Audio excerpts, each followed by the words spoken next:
them I really don't care. The Giants this year are going nowhere. And the Cowboys haven't won since Jordan and Pippen were a pair. You are now watching a Philly Fuego production. Gracias, amigos. Fly, Eagles, fly.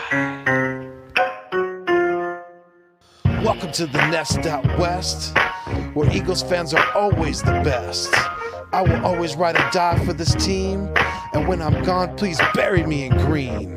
Now I don't want to come off like I'm bragging, but I'ma bring the heat like an effing dragon. You can call me Fuego, aka Phillyzilla, coming to you like the Thriller in Manila. Lots of collabs and live streams galore. You're gonna love what I have in store. Giving you my all, I always will try. And just remember, it's fly, Eagles, fly. Yeah.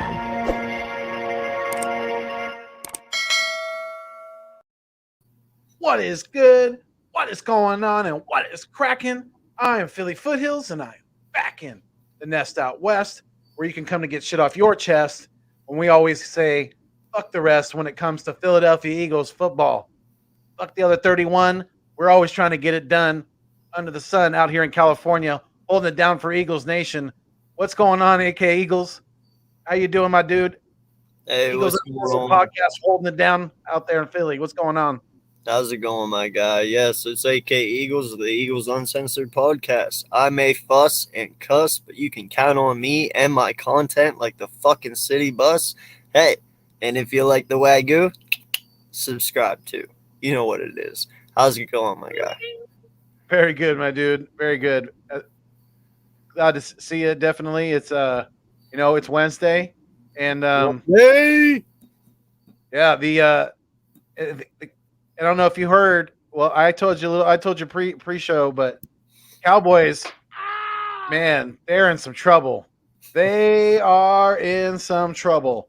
Not only are they down now, Michael Gallup to an injury, Liddell Collins to a suspension for the NFL substance abuse, but today they lost their starting, all-pro, whatever he is, defensive end. DeMarcus Lawrence, he broke his foot in practice today. So that is pretty breaking news. And that's no pun intended, but that's that may have just broke the Cowboys season. It really might have, because he is out indefinitely with a broken foot, and it's not looking good for the Cowboys early on here. They could be staring at 0-2 right in the face. Poop City, man. Poop City. No lie. No, if they want to fill that void, they're gonna have to do it by trade. Unfortunately for them, because there's no one behind him that I feel, can step in and fill his shoes. There's gonna be a hole there. So I don't know how they're gonna patch that up, but yeah, man, that's kind of what happens. I'm a big guy when it comes to karma, and all Dallas has really done this offseason is run their fucking mouth, and hey, man, karma comes back and bites you in the ass, and that's the way I'm looking at this right now. So, yeah, absolutely, I agree with you. There's a lot of Cowboy fans out there that were talking a lot of shit about Carson Wentz when he went through his injuries and things like that. So yeah, karma's a bitch. Karma's something that you do not want on your bad side. So yeah. What's up, Tight? We wish, anybody with injuries out there, speediest of recovery. Because like I told my guy here, I want to beat the Cowboys at full strength. Yes. I want them, hopefully by the end of the year, maybe he'll be back. I don't know. We'll see. Broken foot. We'll see how bad it is. But they should be hopefully more than likely somewhat at full strength come the end of the year. So hopefully we'll get a better matchup, because all three of those guys that we were talking about, Collins, Gallup, and now Lawrence, they're not going to play Monday night against us next week. So yeah, that's definitely. I don't know if you ever will see it, my guy, because the way everything's looking right now, I mean, if we can stay healthy and we don't get a big head on our shoulders and we just play our game, and we don't bend and break to other people's will, we could be sitting at the top of this division and come week 17 when we play Dallas, our starters are resting because we don't want to get them injured, So who knows? You might never see that game. I don't know. But, I mean, the way that this division is looking right now with the Giants looking like total shit, and Washington losing Fitzy and Heineke, he's a iffy, whatever. But, right. I mean, they've really opened it up for us right now, and we're very healthy and we're a good team and we're underrated, So, in all honesty, man, this is for us to screw up at this point. Yeah. And it's not, it's looking good right now. So far, so good. Don't want to get too high. Don't want to, I'm not, obviously I'm a more of an optimist than anything. So it's easier for me to get too high on them than too low. But yeah, I like what I see so far. Definitely. I really, really do. I do. I like, I like the energy. I like the bond that looks like Sirianni and Hurts are building. I like all of it. I like the post game speech he gave to them in the locker room. I like it all. Yes. And let's see here. Ernesto Chavez Aguilar. The link to where you get your mug is now in the. It was already in the description to the live stream, but it's now in the comment section as well. In the chats there, so you guys can go on there and check it out. Get yourself some Keep It Fuego merchandise or Nest Out West. Definitely check all that stuff out. Good stuff. If you see it on a shirt, you want it on a mug, we can make that happen for you as well. So definitely let us know. But yeah, I mean, shout out to BLSG, Big Play Slay, Philly Girl as always, Paul 44, Troll or Titan Troll. All you guys, thank you for coming in tonight. Yep, Big Play Slay, absolutely. Like you said, Philly Girl 76. Yep. Paul L _44. What's going on? He said, what is up, boys? Another day, man. Yep. I get that. Do you get the emojis there? I get them. Yes. Yep. Absolutely, Philly Girl. 100%. Titans Troll, he said, what's up, Eagles Uncensored podcast? Yo. Papasaurus in the building as well. Where that came from. What's going on, Titan? BLSG, I'm not sure yet. I don't know. We got some things to talk about tonight. Definitely, we're gonna try to keep it. Definitely, we're trying to keep it small. Definitely tonight. Nothing too long, but we definitely got some things to talk about because, yeah, like we said, the Cowboys are having some big injury concerns. Like you said, the football team Fizzle has already fizzled out, and he's going to be out. They said probably, what do they call it? A hip luxation or something like that. It's like a minor thing Tua had. Yeah. So he's probably going to have surgery. His career might be over. I mean, yeah, I don't think he's coming back at 40 years old, bro. There's no way. No. Yeah, he's done. Because you're done at least for the year with that. I didn't know it was the same. I didn't know it was the same injury that Tua had. Yeah.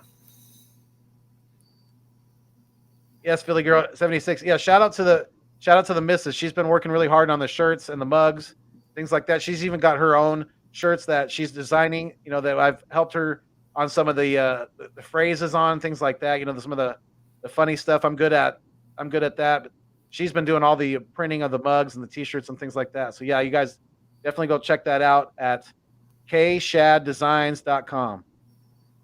Shad is with 2 D's. So it's K Shad, so there's 3 D's because the D at the beginning of the designs as well.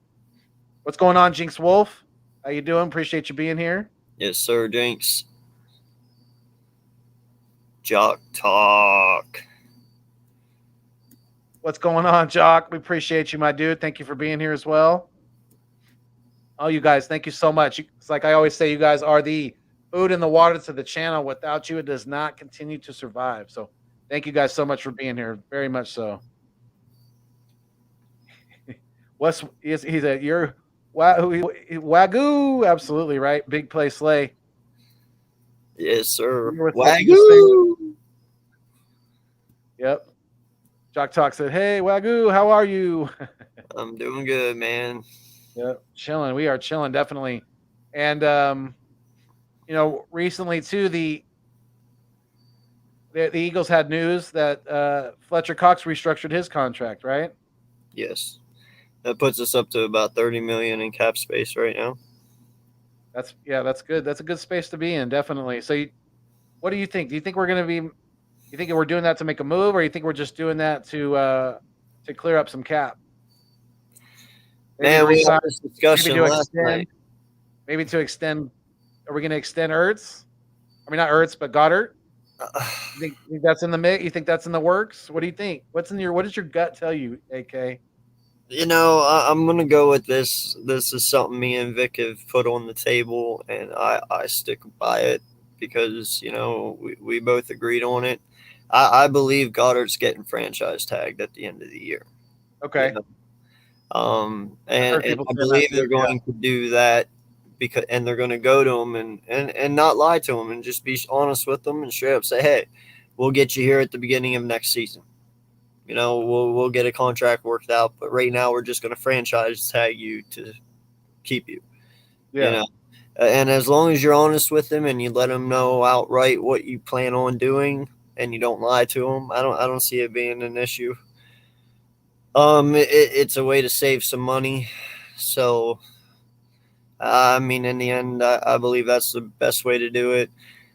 Um, you know, there's arguments that we've had already last night about extending Miles Sanders. You know, I believe you can, and I believe it will be done, especially here in the first 6 weeks if he performs well and he keeps doing what he's doing.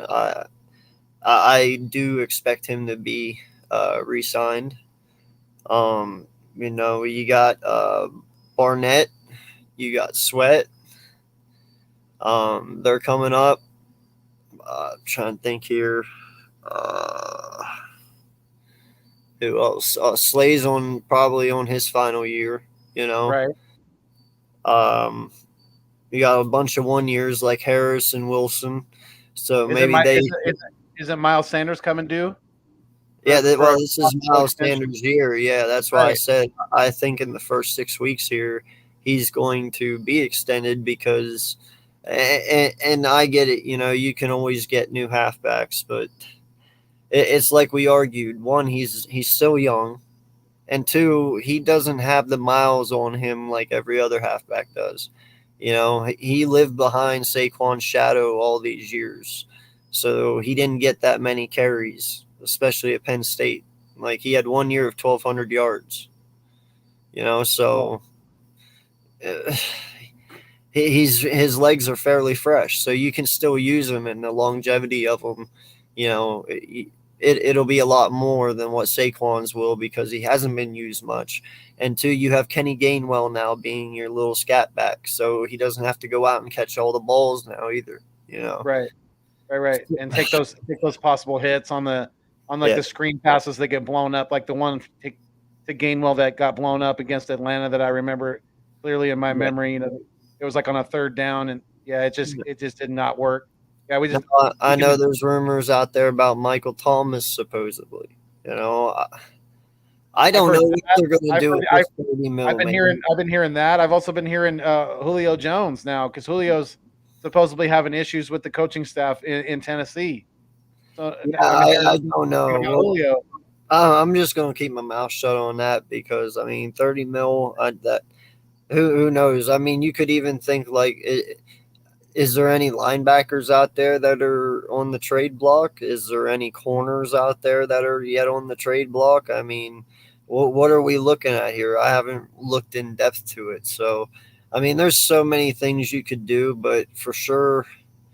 Like I said, you could do Julio, you could do Michael Thomas, but do you really want to mess with the chemistry of this wide receiver group? Right. Because it seems like right now they have really good chemistry. And I don't know if I'm willing to bring somebody in who might jeopardize that a little bit. Agreed. Agreed. So we got to be careful with what we do. And That's just where I'm going to leave it. No, and I think we have a good thing going with the guys that we have right now, and yeah, I like it. The the fact that I don't know if you've seen some of the thing. There was a clip that I put on my channel of Jason Kelsey's block on one of Miles Sanders' run, and he was literally like clearing the path of like two guys. He was throwing guys out of the way, and it's impressive, man. To think that this guy's on the verge of retirement. I don't know. I think, like I said, shout out to Tone for saying this first that I've heard, and it's a good take too. I like it because Kelsey looks like he's definitely still playing at a very high level. He looks like he's still having fun out there. He's enjoying this thing. He's enjoying the ride. And if we turn this thing around, if we win the division this year and things are headed in the right direction, look for him to come back next year. I don't. This might not be his last year. It really might not be.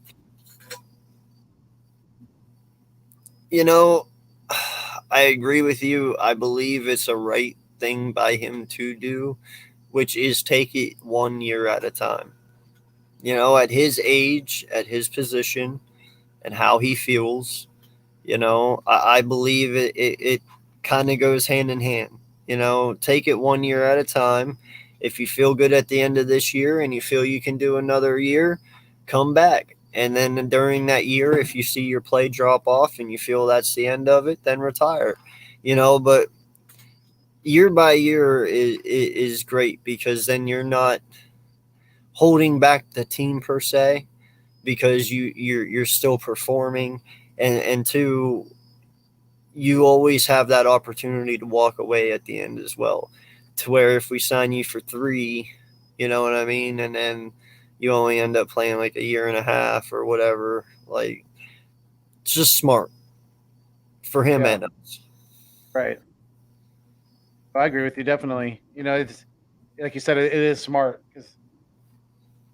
but I love what it's just he's such an amazing guy. Like, as far as, did you see him accept a beer from the fan after the game? You Yeah. see that clip? Like, he's got such a great personality, and he's for his size and his athletic ability, what he's able to do out there on the football field is pretty damn amazing. How when he gets going on the outside like that, man, there's not a whole lot that can get in his way.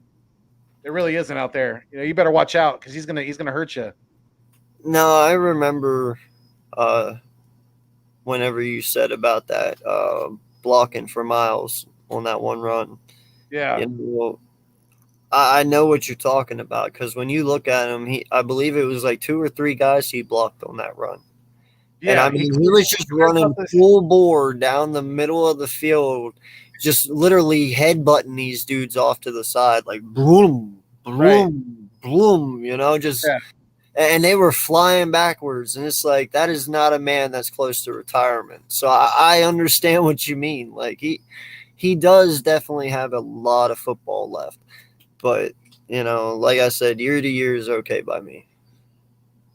Yeah, I agree with you. I definitely think so. And if he's fine with that, we're fine with that. It's all good. And if he comes back next year, if he doesn't, either way, we have a very suitable replacement for him in the waiting in the wings. But if by chance he does come back next year, I would love for Landon Dickerson to be right next to him. So you saw him practicing, right? Yeah, he was he started that. Yes, Landon Dickerson was a full participant at practice today, so that was very cool to see. There are some guys that were not at practice today, but most of it, if the injury report today was a little lengthy, but if you go look at it, don't get scared, Eagles fans. Fuego Nation out there, all my Philbillies, all the fuck you crew of Eagles Uncensored. Don't get too scared because if you look at it, most of it's because they're just resting guys. Brandon Brooks was because of rest. Darius Slay was because of rest. Multiple guys on there is listed as because of rest, and it's not really anything serious going forward. So, they're just giving the guys their days off. especially the older guys that they need that time for their body recovery, and it's all just part of the game plan right now. It's nothing out of the norm. It really isn't. Yeah, But no, yeah, I mean, we've all seen it so far. This coaching staff, they're comfortable with what they have. And if they feel they need to give their guys an extra day or two rest, they're comfortable knowing if they give them that extra day or two, it's not going to affect how they play on Sunday. So I see that being a positive, honestly. Yeah, I do too. And yesterday there was a few, minor roster moves as far as, backup guys on the practice squad, things like that.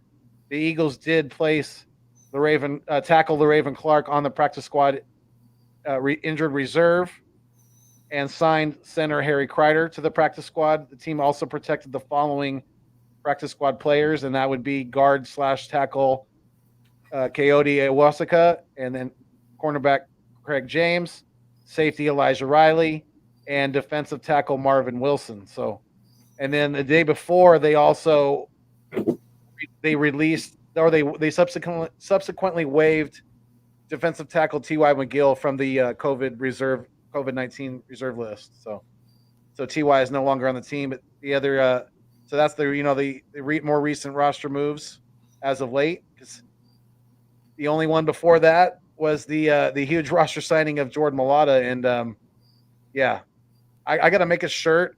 I got to find a way to. I don't know if I could put a picture of him on a shirt and sell it, but I want to get something with him in a shirt that says "Pancakes anybody?" or something like that. Because I think that him making a fucking great block with a shirt that said that, I think that'd be hilarious.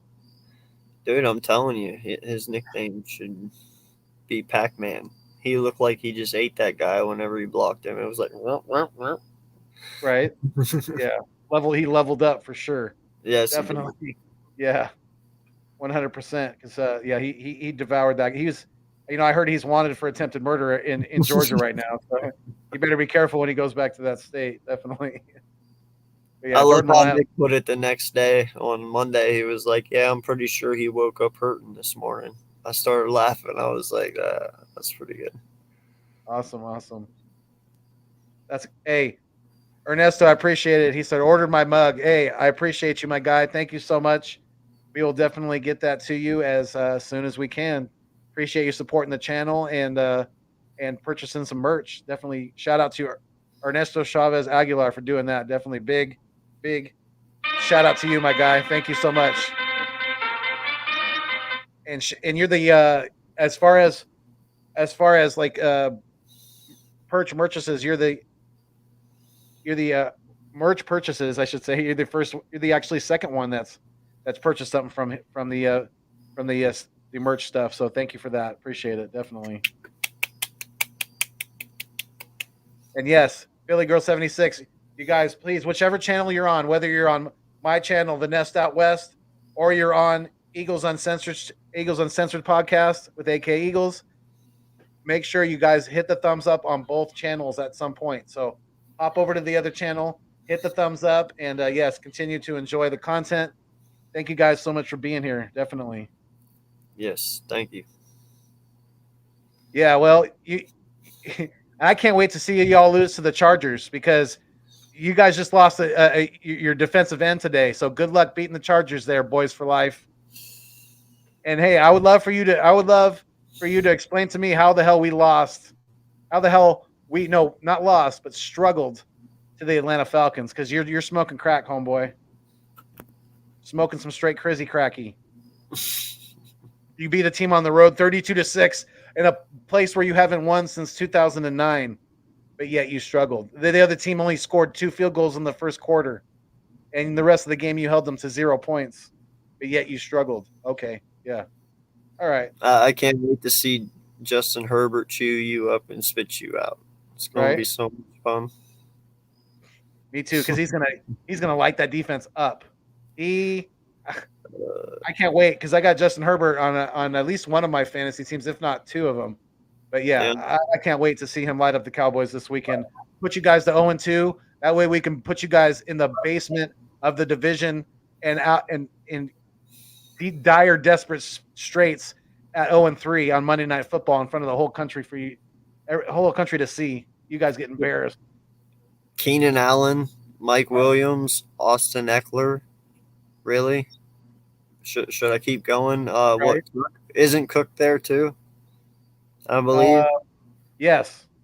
So yeah, you got all those big boys and all those weapons, and you have that shitty fucking defense, and you want to talk shit to us? Be more worried about yourself there, my guy. All right. You got your own problems in little D there. Yeah. You really do. You really, really do. Let's see here. What did BLSG here? He said, here is an easy math problem. Daniel Jones and the Giants playing bad, plus Washington losing Ryan Fitzpatrick, plus the Cowboys losing DeMarcus Lawrence equals the Eagles win the NFC East as of now. LOL. Yeah. Hey, I like the math. It makes sense to me. Definitely. That makes sense pretty clearly to me. It's a pretty clear path at this point. Appreciate you guys. Thank you so much for the support. Thank you very much. Ernesto Chavez and Philly Girl 76, both of you guys. Yeah, we're not losing to the Niners. I don't think so either. I think it's going to be close. I think it's going to be within a touchdown at the end. Hell, the Niners might even be leading us going into the fourth quarter, but we're going to win. We're going to come out victorious in this game. I think it's, if we going into the fourth quarter, if all we have to do is slow down their run game. They lost Mostert. I don't know if you heard that or not, but Raheem Mostert, their starting running back, is out for the year. And the corner. Yeah, they have a few key injury guys that are actually that didn't practice today. So yeah, we attack that defense. We get that running game going, and I think we're going to beat the 49ers. I really do. But yeah, I mean, I was going to talk to you about that too, AK. I want to have Niner J on our East Meets West podcast this weekend. Okay. Yeah, we could pick his brain a little bit about what he thinks about the 49ers, after week 1 and things like that, because he's a big 49ers fan. So yeah, I'm down to get him on the channel again. He's already been on before, so it'll be good to get him on the channel. Definitely get him on our podcast. Definitely the week after, we need to get a Cowboy one on. Oh yeah, yeah, and Boys for Life. Hey, if you're willing, you're more. Yeah, come on. The door is open, dude. Hey, we'll keep it professional. We're not gonna to gang up on you or anything like that. It's all good, my dude. He'll say that, but I won't. Hey, I'm trying to lure him in. I'm not gonna lie to you. He might be a nice guy, but I'm an asshole. This is like a good cop, bad cop scenario. Yeah, he'll keep it cool, but me, I'm the one. I'll be banging on the table, being a dick. Yeah, hi. What up, Jalen Williams? Appreciate you being here. Yeah, Jock Talkie was mostly rest, absolutely, for us today on the practice injury report. Jordy Fighter said, very glad Rodney is LP, gives hope for a potential week 2 return. Okay. Yeah. Absolutely. No, Rodney would definitely be a good piece to have come back this week for sure. Yeah, agreed. Jock Talk said, did you guys watch the Monday Night Football game with Peyton and Eli Manning? Huh? Man, that must have been an old one. I don't remember that one. Did you fall and hit your head, my guy? Because I'm pretty sure it was the Raiders and the Ravens. Unless he's talking about a really old Monday Night Football game. Or not, I shouldn't say really old, but older. Yeah, no, really old's right. You got it. He's a really old dude. PLSG said, with Davion Taylor and Landon Dickerson getting full participation and everyone else resting, Eagles could be down to 2 to 3 players on the injury report, depending on Rodney McLeod's status. Yeah. Rodney McLeod was limited practice, so he's getting there. He's definitely improving. BLSG also said that the 2 to 3 players would be Jay Jaw, Marcus Epps, and Rodney McLeod, depending if he plays. Yeah. Because Jay Jaw's got an ankle. David Harris, what's going on, my dude? Hey, shout out to the 11 in the live stream right now. Thank you guys so much. If you guys haven't subscribed to the channel already, if you're new to either the Nest Out West with your boy here, Philly Foothills, or Eagles Uncensored podcast with AK Eagles, make sure that you go like, share, comment, and subscribe to both channels. Hit the thumbs up on both channels as well, because we are live not only on my channel, but my boy here's channel as well. So make sure you go do that. We are live on Facebook as well too. So shout out to anybody who's watching us on Facebook. But yeah, thank you guys so much for being here, being part of the live stream with us tonight.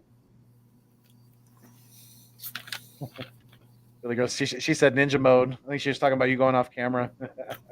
Yes, he's incognito. There he was. Jock Tuck said, "Oops, I missed the thumbs. Hit the middle finger." That's funny, right. Cocaine is one hell of a drug. You're right, Papa Sorry. It really is. You know, you guys got to stay away from that stuff. Really, seriously. Come on, Mickey.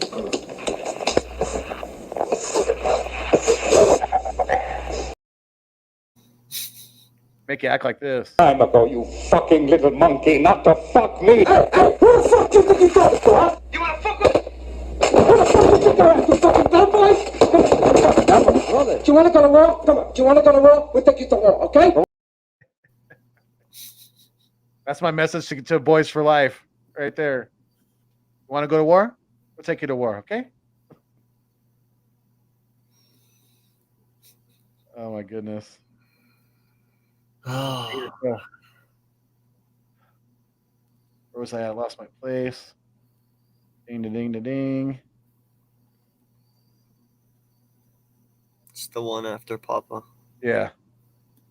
David Harris said dog mentality. Hey, yes. Jalen Hurts has got that dog mentality. Absolutely. He looked really good. Yeah, I'm trying not to get too excited for him right now, but everything I saw, even the intangibles, like you mentioned, throwing the ball out of bounds instead of taking a sack and losing the yards before the half, just the things like that.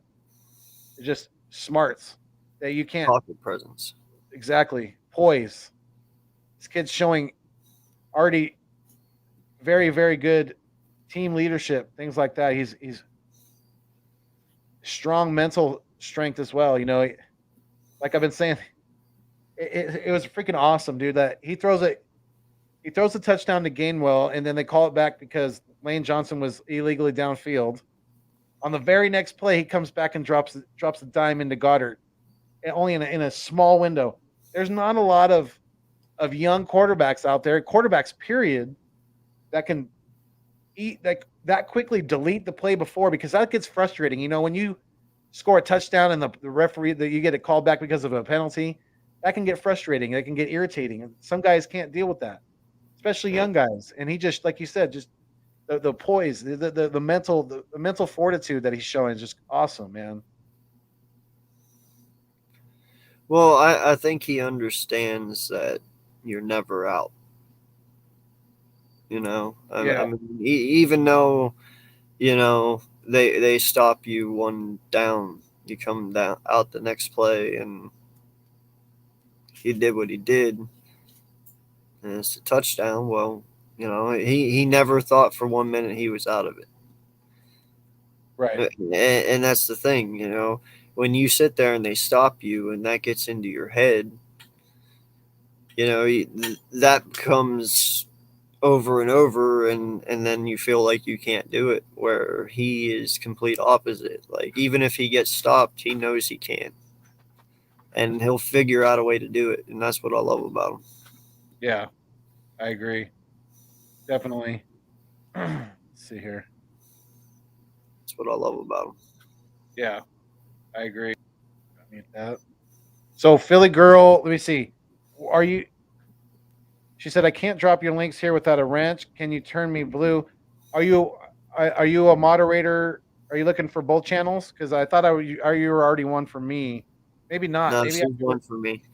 All right. So let me make sure that I get her on my end. She is. Let's see.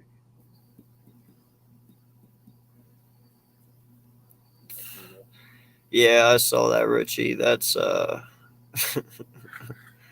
right, fucking Philly Girl 76, you're now a moderator on the Nest Out West. So thank you so much for the continued support and the continued, just love and appreciation for the content. So thank you so much. I appreciate you. What did Jock say?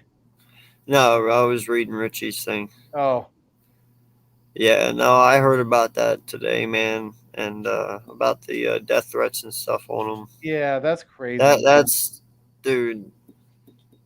People got to stop that shit. That's to me that's just like that's showing that people are either just like just trolling people just to do it just to because they think it's entertaining. It's either that or they're just getting way too much into this fantasy football shit. The gambling, they're putting too much money on it. Whatever, I don't know what the fuck is going on, but to take it that seriously, that's freaking so uncalled for, man. I couldn't believe.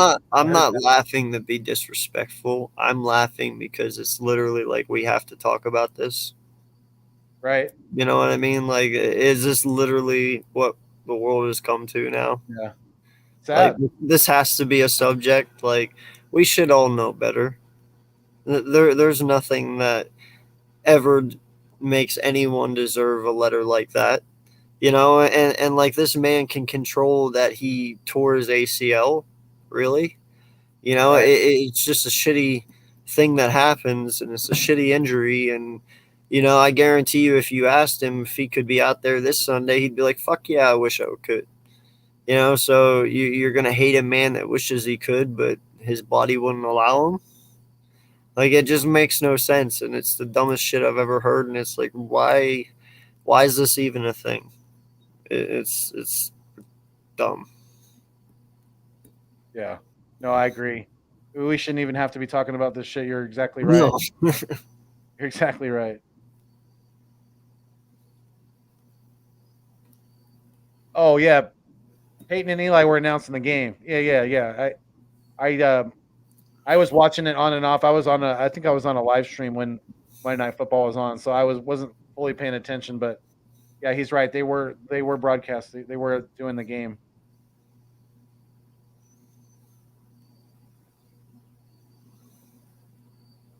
Jinx Wolf said, "I'm going to the beach. Oh yeah, in an hour, flying to Myrtle Beach."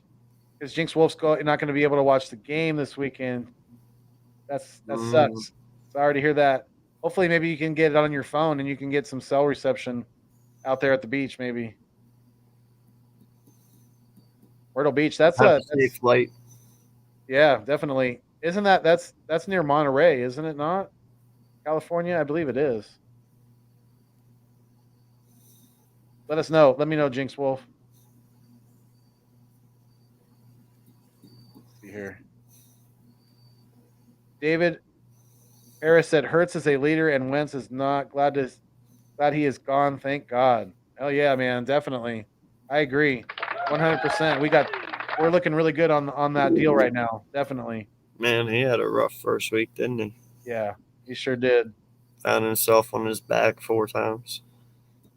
Yeah, and I don't think things get very easier, a whole lot easier for him because they have the Rams at home. They're at home this week, but they have the Rams in week 2, so they could be staring at 0-2 in the face pretty quickly.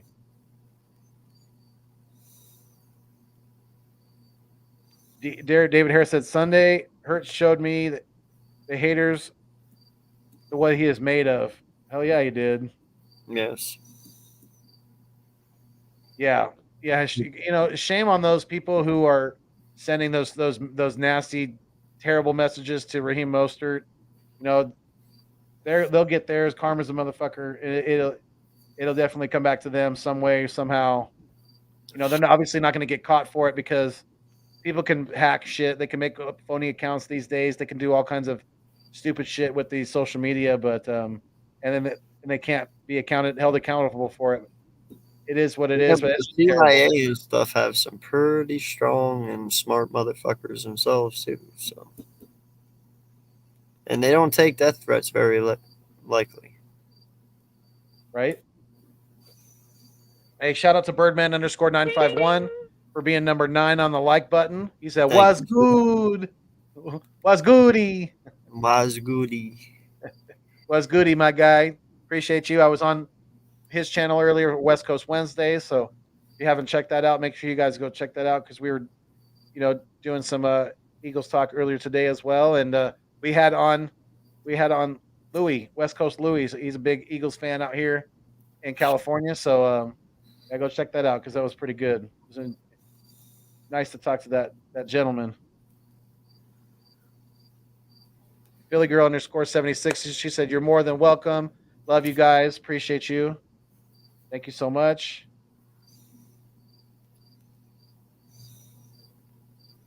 BLSG said, "If we beat Dallas week 3 at their place, I'll laugh." Hell yeah, you will. We'll laugh and joy. Let's see here. I know. I wish that we could change the colors of the wrenches. Is because Jock Talk said Philly Girl looks prettier in green. I agree. I wish we could make the wrenches green. That would be awesome. I would love that. That's why we need to make YouTube go green. Right? Absolutely. You mean when? Yeah, exactly, Papa. When we beat the Cowboys. Absolutely. When we beat the Cowboys. Yeah, so the week 2 in the NFL, I wanted to kind of go over it with you a little bit here and kind of get your thoughts on these games. Because tomorrow we have an NFC matchup, and unless they tie, which I don't know, a tie actually might be better for the Eagles if they were able to get that done for us. But one of these teams is going to be staring at 0-2 right in the face. So, I think with the what I saw from both teams, and I like Taylor Heineke. I think he's better than some of the backup quarterbacks in the NFL. So I like that he's getting his shot in Washington. But yeah, what do you think? Who do you think is going to come out victorious tomorrow night? It's in Washington, so I'm gonna have to give this one to Washington. Listen, I think we've all seen the display the Giants have on offense of line, and their O line is trash. Okay. Yeah. It should be nothing but easy pickings for Sweat and Young, and then you got Leonidas in the middle. Yeah, that's right. Their D tackle. Yeah. Yeah. Pretty sure. They got a great defensive line. They really do. Their secondary, it's okay. They got actually it's a little better than okay, but yeah, no, this should be a game that Washington should be able to pull off defensively. We've seen the problems the Giants have offensively, and because they have the problems offensively, it kind of takes the momentum away from the defense. So, and Heineke seems to provide a spark for this offense a little bit. Yeah. So, and it's a home game. So I'm going to go with Washington on this one, man. Yeah, and I think Denver kind of gave Washington a good formula to beat the Giants. Just get that running game going, and if they do so with Gibson, then I think it's going to be pretty easy for the football team to beat the Giants. Because Melvin Gordon had a pretty big game against them in their own house, and Washington's going to be at home too. So, they get Antonio Gibson going. Yeah, it's going to be pretty easy. I think Washington will win by 10 points at least. Yeah. What is your score prediction for that? I think the Washington wins 27-20.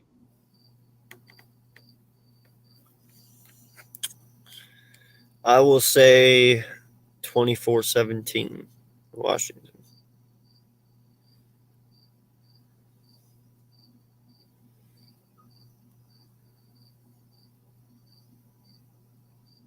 And yeah, So, did you hear that? My bad. No, I didn't. What'd you say? No, you're fine. You're fine. I said I'll go with 24-17 Washington. Okay. Yeah, I like it. I mean, it's going to be. I think it's going to be pretty close, but I give the edge to Washington definitely. Okay, so that's the game tomorrow night. The first game on the docket for Sunday is New England Patriots at the New York Jets. What are your thoughts on that game? Oh, the Jets are going to get spanked. We saw the Patriots defense last week against Miami, right? Yeah. Yep. Yeah. No? Yeah. No, Sorry. A lot of games I'm trying to remember here. Yeah. Yeah, so, and they only lost by 1 point? 16-17, I think is what it was. Pretty sure you're right. Yeah. So, I mean, their defense has returned. They had a lot of guys opt out last year, which, they still even had a pretty okay year with what they had. And we all consider Miami a pretty decent team. So, yeah, if they can keep up with Miami and only lose by 1, they should be able to terrorize the shit out of the Jets. So, yeah, they beat Miami. Oh no, Miami beat the Patriots 17-16. Yeah. Yeah. But like I said, though, they only lost by 1 point, and like I said, we consider Miami a good team.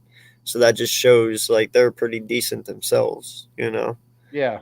So I'm gonna have to go 34-14 Patriots. Wow.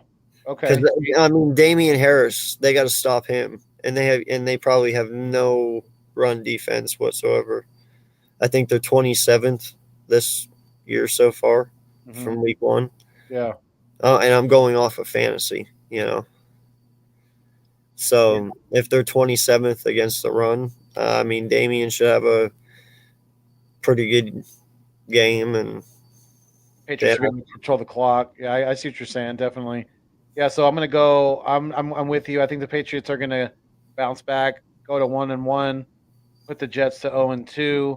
I'm going to say it's going to be 31-13. I'm going to say they're going to reverse the numbers there. 31-13 Patriots. Yeah. So then the next game we have the Denver Broncos at the Jacksonville Jaguars. I think the Broncos looked pretty solid against the Giants. They went into Get a Life Stadium and they smacked around Daniel Pesos and company pretty handily. And I think they're going to do the same thing to the Jaguars. Was not impressed by Urban Meyer and his number 1 overall quarterback last week at all. And Bridgewater looks like he's more than comfortable already with that Denver offense, things like that. And I just like Denver's team all around more than Jacksonville. So I'm going to take Denver. I'm going to say they're going to win 27-14. Yeah, this one I 100% agree with you on, but I need to make something very clear here. The only reason that I don't even give them hope is because I truly didn't see them getting their ass handed to them last week by the Texans like they did.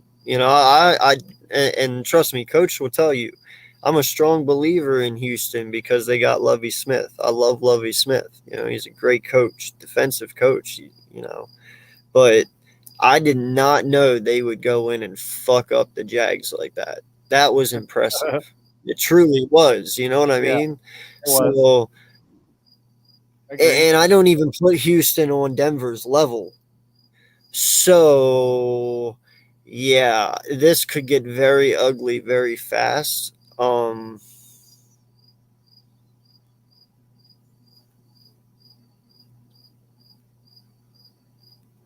going to say 42-14 Denver. Ooh. Okay. All right. So you're saying they're going to put it on them then? I right. think Trevor's going to get 8 up, dude. Like sacks. Like they're going to demolish that front. Yeah. Okay. So then the Jags will go to 0-2. Broncos will go to 2-0.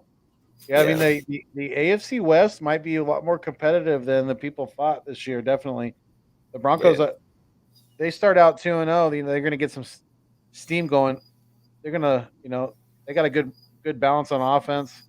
So yeah, look out for them definitely. But so then the third or the next game on the docket here is we have the 0-1 Buffalo Bills who shit the bed against Mrs.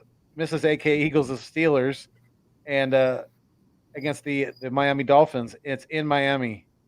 What do you think about that game? Listen, man. The Bills lost to the Steelers. I called this game. I knew it was possible because it's a fresh Ben Roethlisberger right now. It was his first game. He has no wear and tear on his arm. He got the rested all off season. If this was towards the end of the year, I would have gave it to the Bills hands down. But you have to remember that defense was still there, and they terrorized the shit out of Josh Allen. But I got to say, man, I think that one lingers for a little bit. Miami's coming off a really good victory over the Pats. I'm going to give this to Miami and move them to 2-0 here because of that hard loss that they took to Pittsburgh. And I'm not counting them out. I'm not saying that that's, the end of the Buffalo Bills. I'm just saying I think that one hurt a little more than what people realize. And, it's just the advantage and edge that Miami needs to pull this one off. I hear you. Yeah. And so I'm gonna go. I'm gonna go the opposite though. I'm gonna say the Bills are gonna win. What's your score prediction though? Before I give you my take on that game, did you already give it? No. 21-17 Miami. Okay. Yeah, that's realistic. That's definitely realistic.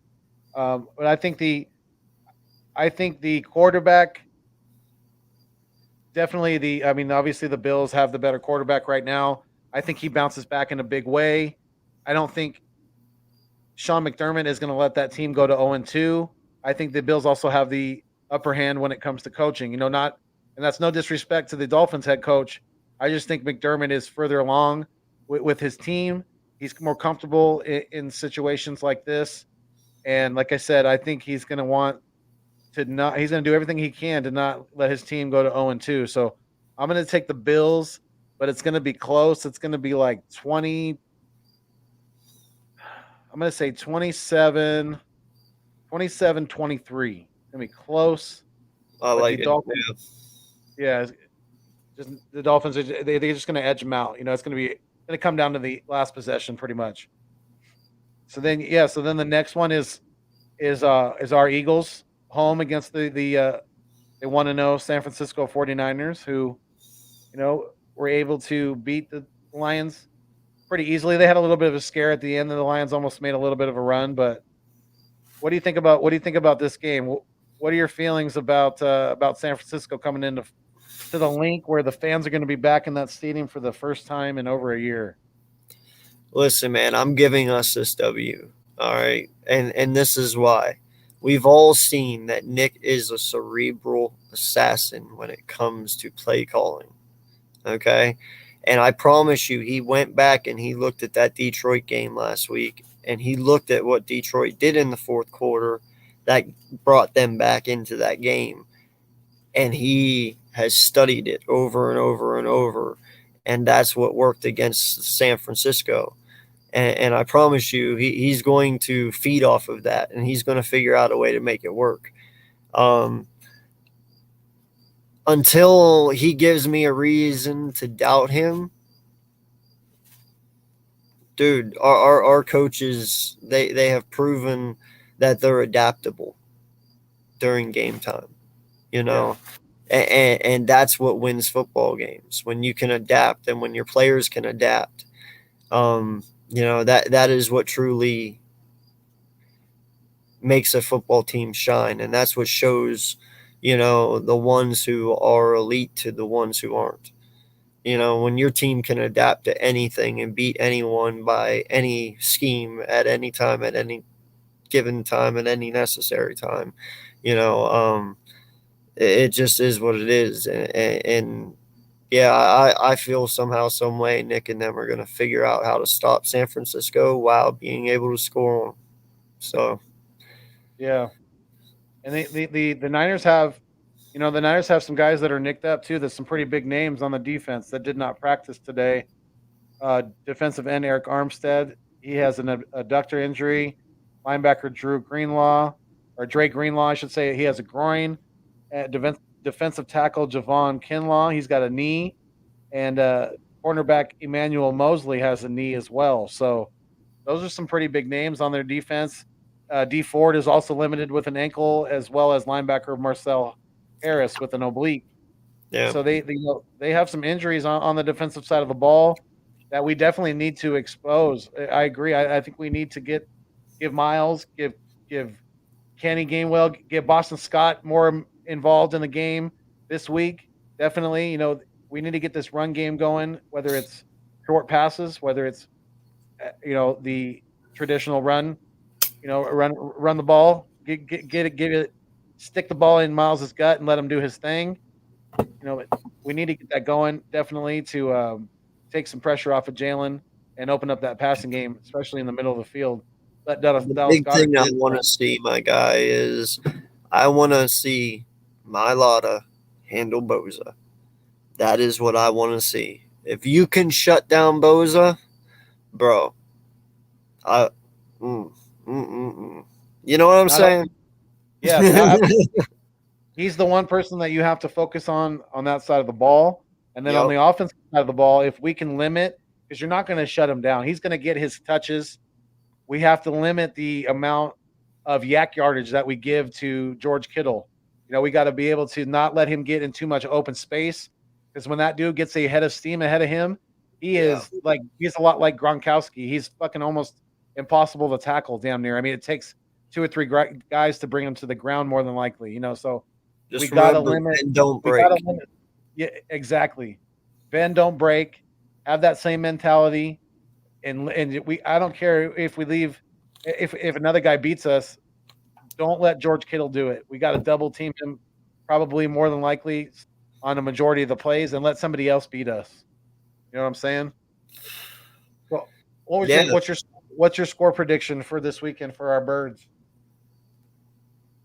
Ooh, that's a good one.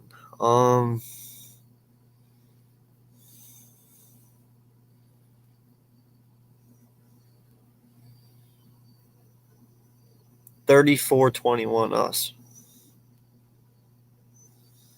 Okay. All right. I love it. I'm going to give it. I give us the dub too, but I think it's going to be a little bit closer than that. I'm going to say it's going to be 24-20 us. That's my call. I even think the Niners are probably more than I think it's going to be a close game. I think it might be a little bit of back and forth. The Niners might even be leading going into the fourth quarter, but we're going to score a touchdown in the fourth quarter to take the lead, and we're going to hold that lead. It's going to be the W for the Eagles. Bro, watch us both be so fucking wrong, and it be like we were wrong last week. Even though we were right about us winning, it's like our defense comes in and shuts them down again. And now I'm just sitting here. I'm like, I don't know what I'm fucking talking about. Why do I even do this show? I shouldn't be doing this show. You know what I'm saying? Yeah, we're gonna be wrong. We're gonna be wrong. You know what I'm saying? It's like you try to avoid not being wrong about this type of shit, then you're like ramming your head into the wall, my guy. You know what I'm saying? And the one day I sit here and say, "Oh yeah, we're gonna blow them the fuck out," it's gonna be like the closest game ever, and it's gonna be like, "Yeah, I'm fucking done." Yeah, I hear you. So the next game is the LA Rams with newly quarterback Matthew Stafford at the Indianapolis Colts with newly quarterback Carson Wentz. So, what are your thoughts on this game? Oh man, just go out there and just dig a fucking grave right behind Carson Wentz. So when he drops back, he falls right in it. Because, dude, I'm telling you, this fucking guy is going to die, dude. All right? Listen, he got fucking tore up by the Seattle Seahawks.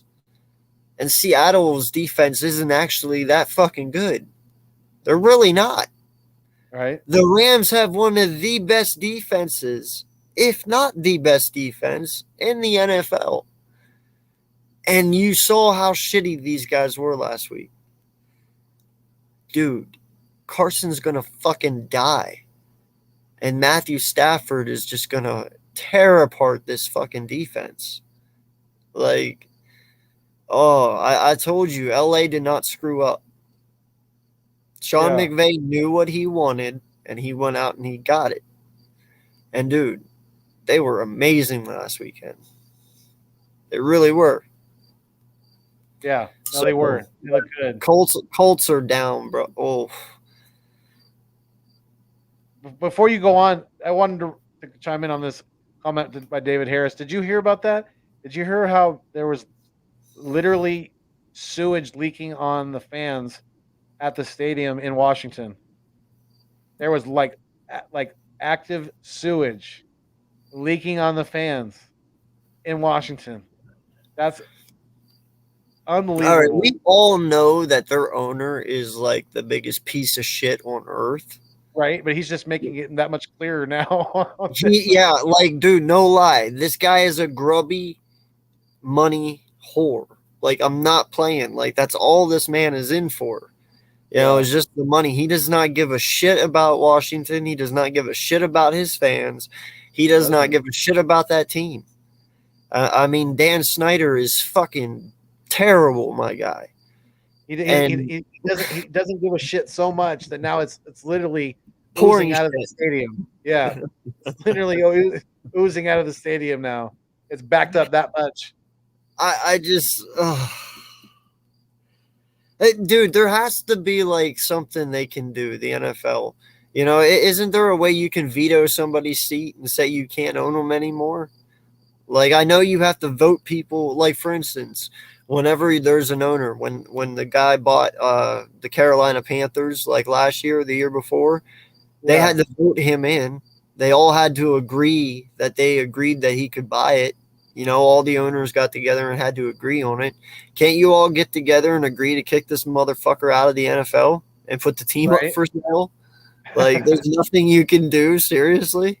Because I'm telling you right now, it's not like the Washington franchise will care. The fan base will applaud you for doing it. You know what I'm saying? Because I can tell you, my brother's a Washington fan, dude. And if you fired him tomorrow and put that team up for sale, dude, he'd fucking be ecstatic. He'd be like, hey, we might actually fucking win for once. Yeah, well, they got to find, but then they have to find somebody who's gonna actually take the team over. You know, who's gonna actually purchase the team. Somebody would do it, man. It's an NFL team. Well, they would, and it's in the nation's capital. I mean, absolutely they would. Yeah, I mean, there's no doubt. It would be a process. But yeah, I mean, I think the majority of the fans, if not like probably a good 90 to 95% of them, would be very happy about that. Huge fucking womanizer, man. And then after he does all that shit and gets caught for it, he hands his business over to his wife so he gets to keep the franchise. It's like, you're a snake, dude. You're a flat fucking snake. Dan is one of those guys, dude. He really pisses me off. That is one thing I must say. We give our owner a lot of shit, but at least he's nothing like that motherfucker. Right. Thank God. Thank God he's not like anything near like Daniel Snyder. That would be terrible. Oh, yeah. Jeffrey Lurie, I will take our owner over him any day. Absolutely. Yeah. That's like comparing, you know, that's like comparing a round chuck to just top sirloin. You know, it's just, that ain't gonna happen. Looking Wagyu to exactly to strip steak. Yeah, to bacon. Yeah, I don't know. David Harris said the Colts will be 0-2 after Sunday. So what do you think about that game? The Rams at the Colts. Jeff Murphy, thank you for being here. He said Carson looked as bad as Hurts looked good.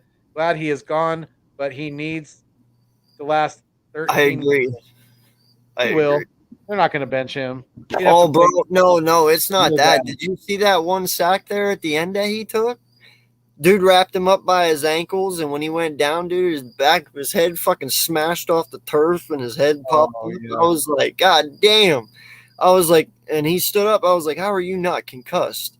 Like, Right. he's not going to take many more hits like that, dude. We're talking about fucking Carson Wentz here. We know all about this guy. You know what I'm saying?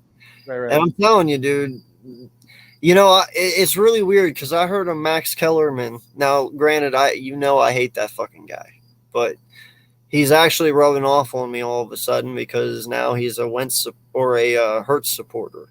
And it's like, I know he 180'd, but as long as you're talking good about my quarterback, you're fine with me. But he was talking about Wentz today. And, you know, he was sitting there and he was saying how when he went there, that was considered a top 5 offensive line that they had in Indianapolis. Now, granted, they lost Quentin Nelson and stuff, but for the most part, that's Frank Wright. That's his system. You know, he's a good coach him up, blah, blah, blah. And then they said that they went in there this past weekend and they sucked it up. Well, somebody brought up the idea that it's Wentz's drop back. Like, you know how whenever you drop back, if you move too far to the right or you move too far to the left, it can mess up the blocking. Well, they're saying that every time he drops back, he's always getting out of sync. And that's what's messing up his footwork and messing up his blocks, which is making his offensive line look worse than what they really are. Oh, that makes sense. So I started laughing because I'm sitting here and I was like, well, maybe that's why Jalen Hurts made our offensive line look so damn good this week. Because like Nick Sirianni said, technique. And that's what they worked on all offseason here. And he got his drop back perfect. He knows his steps. He knows when to drop back, when to stop, when to move forward, when to get out. Like, I'm just saying, man, it is what it is. Anyway. But yeah, no, Carson's getting killed. I'm telling you right now. He's getting hog whopped. What do you think the score is going to be? 34-14. Ooh. Yeah. All right, Rams go to 2-0. Colts go to 0-2. I agree with you. I think the Rams are going to be too much for them, especially on the defensive side of the ball. I mean, hell, even with Matthew Stafford now, he's looking good with that offense. So I think they win easily as well. I'm going to say it's going to be 33-10. They're going to win. By the way, Quentin Nelson did play. Thank you, Jock. I didn't know that. That makes the matters even worse than if he played. Just so you know. Right. It absolutely does. So, yeah, it doesn't make anything better. That's for sure. No. The next game is the Raiders, Las Vegas Raiders, who are 1-0 after winning in overtime against the Ravens on Monday Night Football, against the 1-0 Steelers, who upset the Buffalo Bills over the weekend. So, what do you think about this game? What are your thoughts? All right, man. I'm not gonna lie. Raiders look pretty fucking awesome in my eyes. I liked what I saw. You know, they never gave up. They kind of had the mentality we have, you know, that dog mentality. Even whenever they were behind, they kept fucking trying, dude. I mean, they played their asses off. And I give props to Gruden on what he created here. I give props on Carr. He played a great game. You know, Renfro, all of them, man. And Waller. I mean, dude, and the halfbacks, you know, Drake and Josh.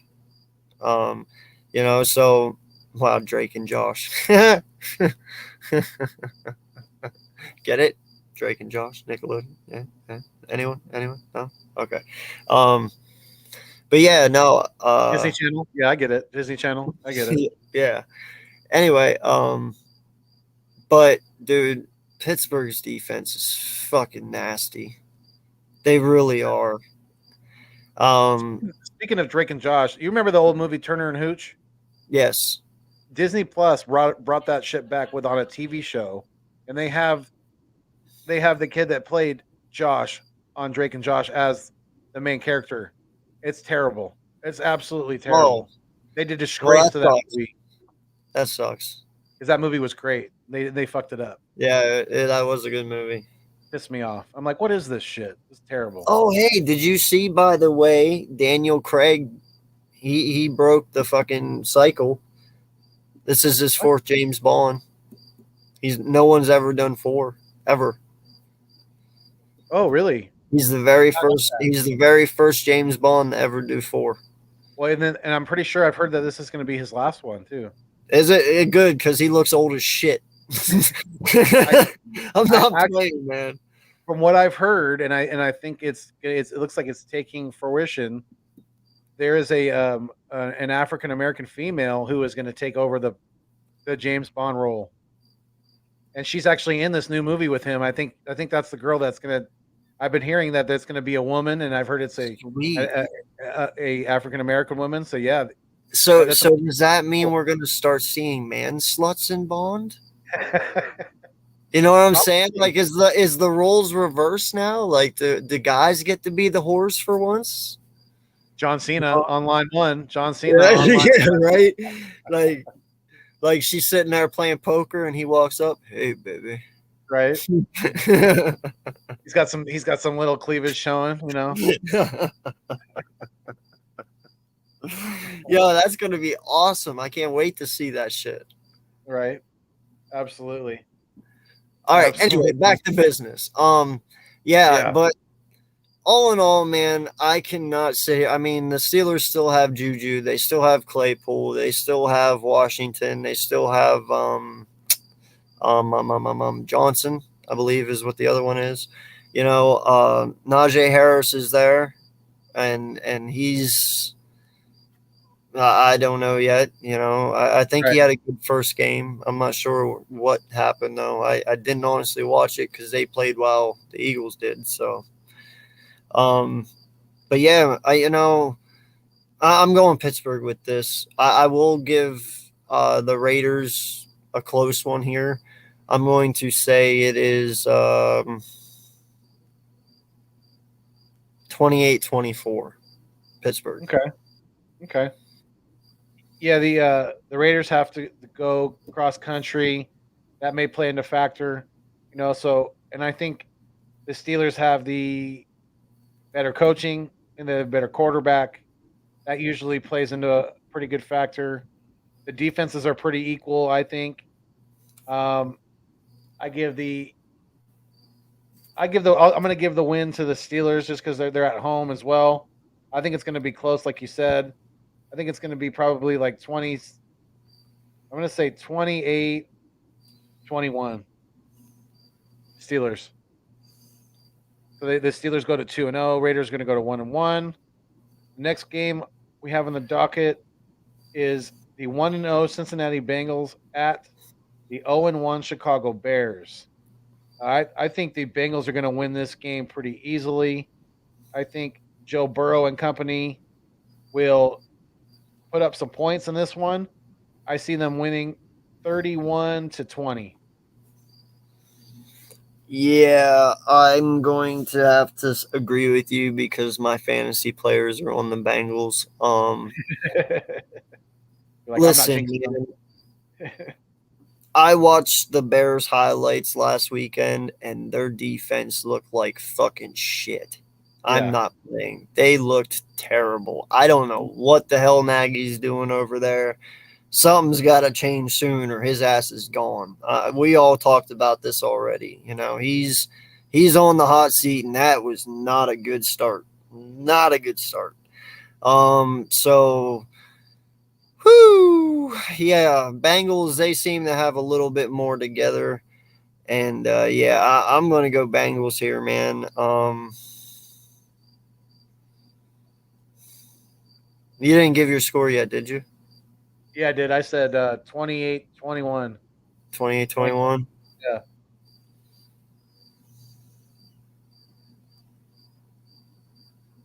$32-24. Okay. Okay. All right. So we both have the Bengals going to 2-0, and the Bears going to 0-2. That sounds about right. The next game is the 1-0 Texans at the 0-1 Browns. Yeah, the Texans did look good against the Jacksonville Jaguars in Week 1, but I think that stops in Cleveland. Cleveland's going to be pissed off that they blew that 9-point lead late against the defending AFC champions, and I see the Browns winning this game pretty damn easily. I think they're going to shut Tyrod Taylor down, and the defense is going to get after him. They probably have 3 or 4 sacks. I say the Browns win 34-10. How many people we got watching right now? We have shout out to the 8 people in the live stream right now. Thank you guys for being here. Coach Dante, I hope you are one of these people in this live stream. If you are, give me a hell yeah.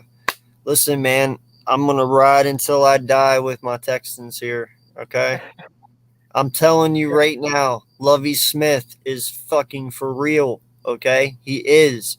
And you're right. That loss fucking hurt the Browns. It really did. And it's going to hurt. And I'm telling you, there's a lot of momentum with this Texans team right now. They're trying to prove a lot of people that they can do it without Deshaun Watson. You know what? And Tyrod Taylor is just the best person to throw in that situation. Yeah, he's older, but you know what? This is his team. He's been waiting for this moment. This is what he wanted. And trust me, when he took this job, he knew exactly what he was doing.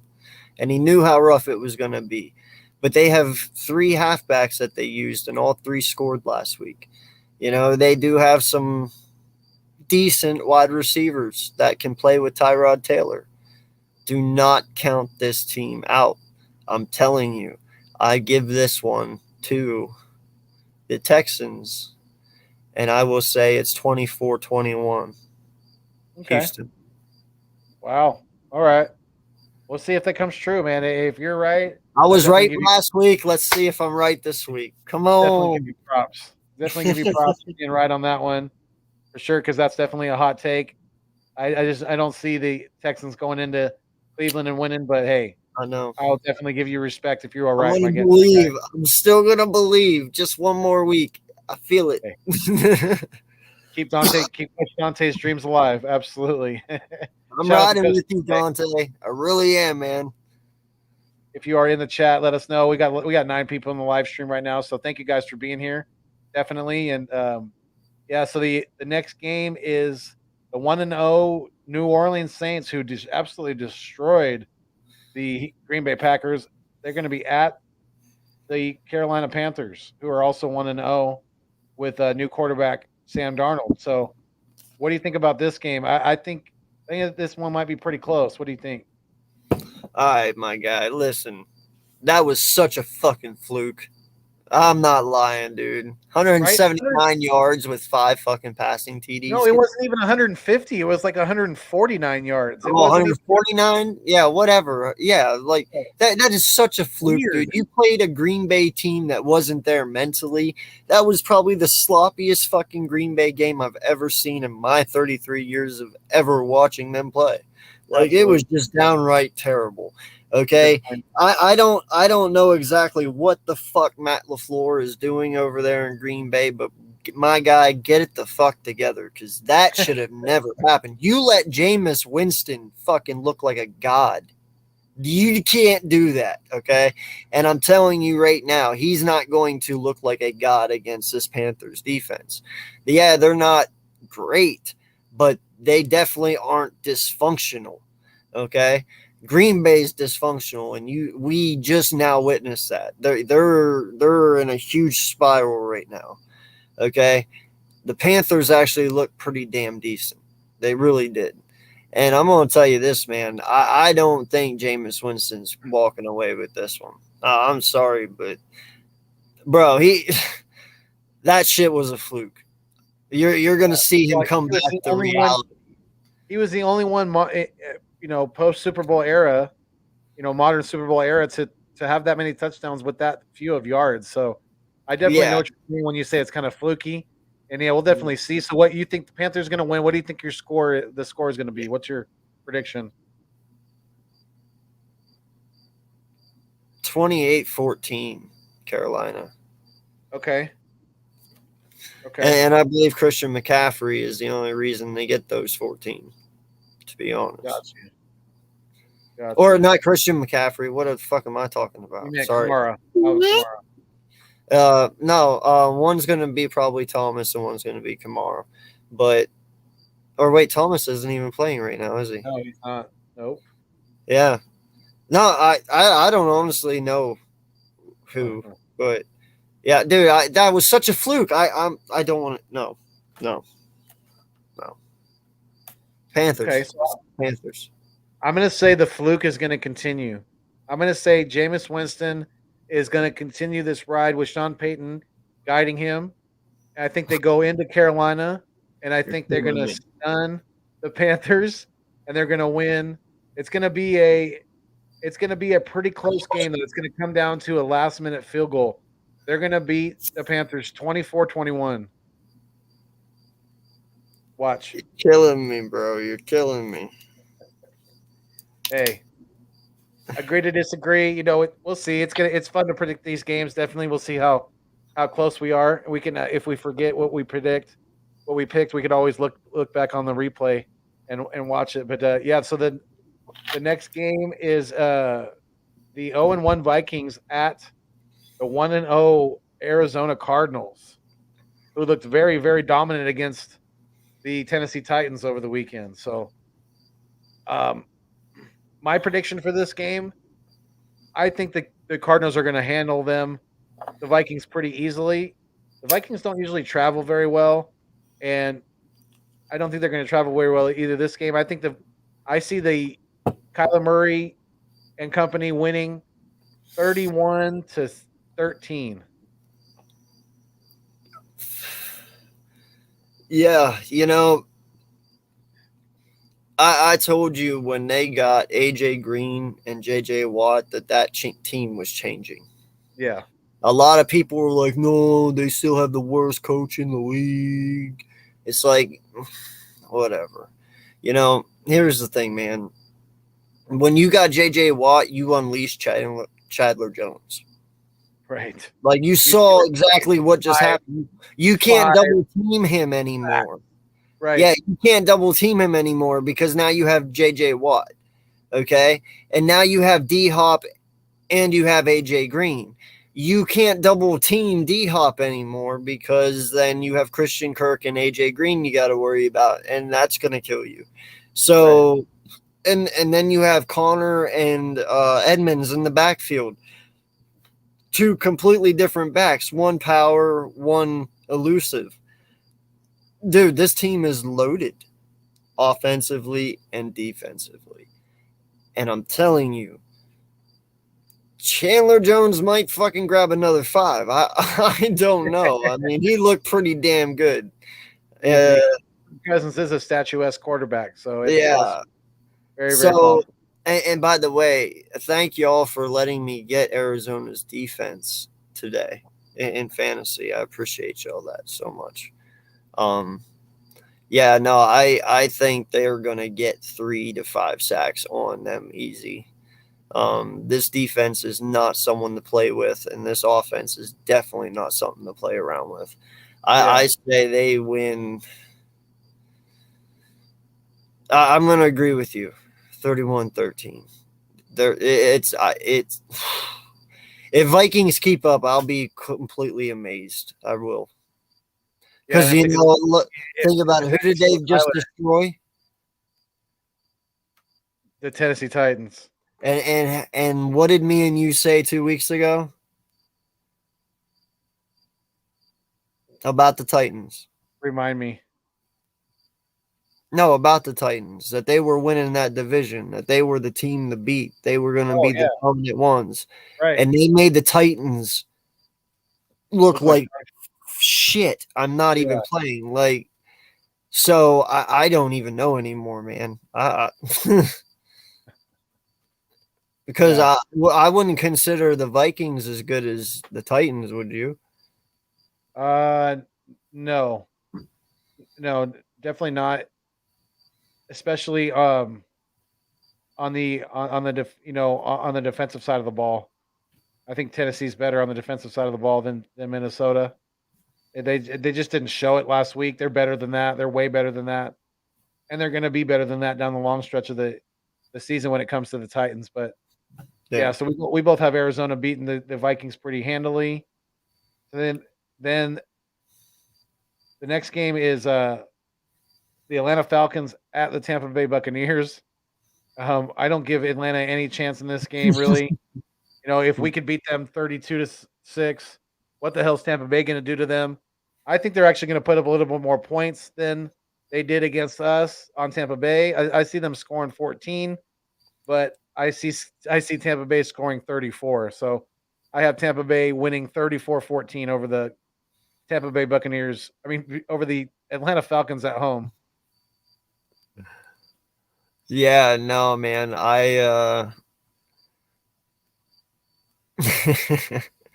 Yeah, I'm gonna say it's gonna be 42-3 Tampa Bay.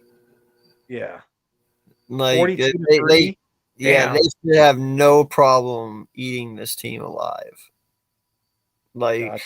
I even started Grunk this week over Mark Andrews because I already know how bad that Atlanta is.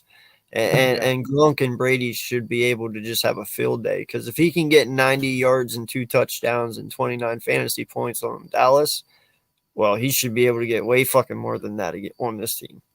So, right. I'm with you. Yeah. All right. So you said 42-3 Tampa Bay. All right.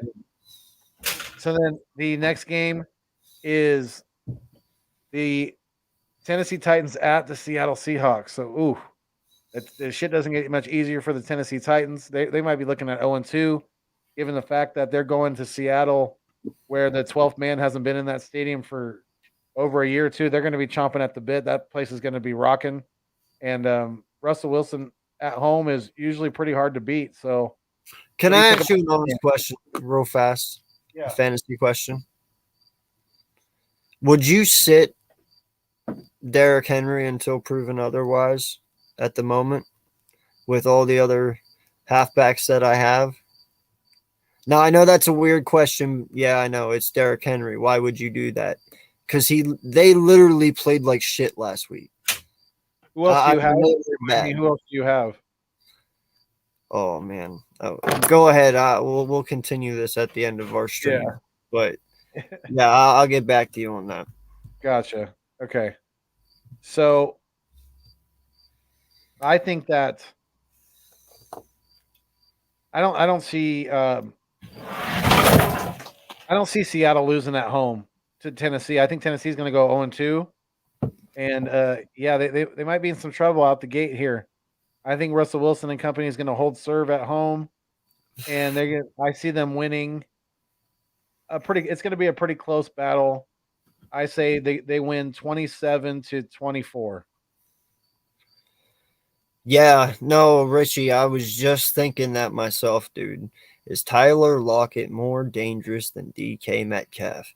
Bro, did you see that fucking bomb he threw to Tyler Lockett? Holy shit. Yeah. That was beautiful. I mean, on an every week basis, no, but yeah, he can be at times though, definitely.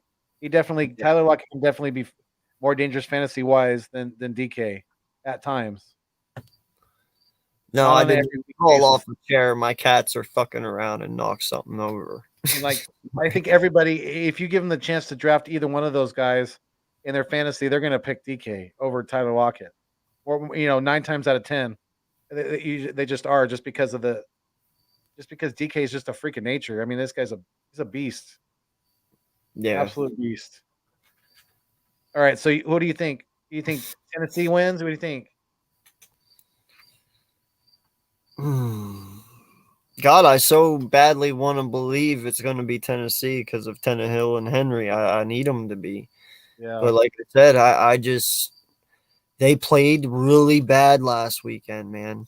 They were really bad. Seattle looked really good. I don't know. I hope they shock me, but I'm going to go with Seattle on this one, man, just because at least Seattle looked decent last week. They did what they needed to do. 21-10, beat the Colts. And Russ 8. So I'm gonna go with what'd you say your score was again? I said 27-24 Seattle. 27-24. 28-32 Seattle. 28. 28 for Tennessee, 32 for Seattle. Got you. Okay. Okay. I'm hoping. I need it to be that way. Jeez. I need points. Yeah. I hear you. All right, so we're in agreement on that one. The next game, we got a few more left here. A couple more left on the week on the Sunday, and then our Monday night game matchup. But the next one is the Dallas Cow Turds at the Los Angeles Chargers. And earlier today, I actually went with the Cowboys because I thought, no, I don't. I think they would try to bounce back, not try to go 0-2. And I thought Dak would have a pretty big game against the Chargers defense. But given the news today of them losing DeMarcus Lawrence out indefinitely with a broken foot, I'm going with the Chargers. I think the Chargers win pretty easily now. I think Justin Herbert's gonna dice up that defense of the Cowboys. I see the Chargers winning 34-17. Listen, man, you all know I choose Justin Herbert as my dark horse for MVP this year. I absolutely love this fucking kid. I do. Yeah. All right. Now, that being said, he completely diced up Washington's defense last weekend. Yeah, He he didn't did. put up a lot of He did points, all but this he shit. did his job definitely. 337 yards, 3 touchdowns, no interceptions. That he diced them up. And I don't think they even got what they might have got 1 sack. It wasn't much. They weren't that effective on him. He demolished them in the yards for sure. Yeah. Okay, and he won. So we all believe Washington's defense is better than Dallas by far. He's fucking up Dallas. Dude, Mike Williams is going to eat that second corner. Because Stephon Diggs what the fuck is that guy's Diggs, whatever the hell his first name is. Yeah. He's going to have to be on Keenan Allen. He's going to have to be because that's your number 1 corner. Yeah. So who's going to guard Mike? And dude, Mike's going to just go off. And then Cam Akers, don't forget him. Cam Akers is a beast. So good luck, Dallas. That's all I got to say. I'm with you, man. I'm thinking it's going to be like 38-17. Yeah, Justin Herbert against the Washington football team was 31-47 for 337 yards and a touchdown and an interception. I think he has at least 2 more touchdowns against Dallas that he did against the football team. I really do. That's right. He is going to be devouring at how open his guys are against this Dallas defense. I really do think that, and I think he's going to have a big game. So, yeah, I'm with the Chargers. I meant Austin Eckler. I'm sorry. Yeah, you're good. What was your score? You said 38-17 Chargers. Okay. Yes, I don't know why I said Akers. I'm probably still thinking Rams. Right. But, yeah. No, I meant Eckler. Yeah. Eckler's a beast. We know it. I think we know what you meant. You just missed up. That's all. Yeah. So it's the Skittles. The last game for the Sunday is the Skittles is the 1-0 Chiefs at the 0-1 Baltimore Ravens. I wasn't super impressed with Lamar Jackson at all on Monday Night Football, and if that play continues, there's no chance in hell that they beat Kansas City. I don't care where the game's played, whether it's played in Baltimore or it's played on the moon.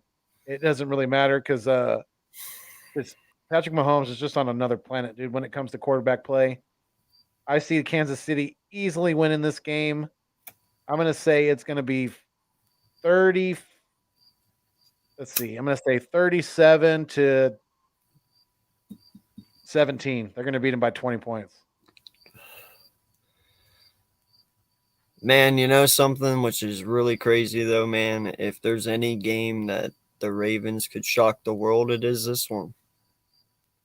Like, if you honestly think about it, they're not a bad team. They just really crashed when it mattered most this past Monday night.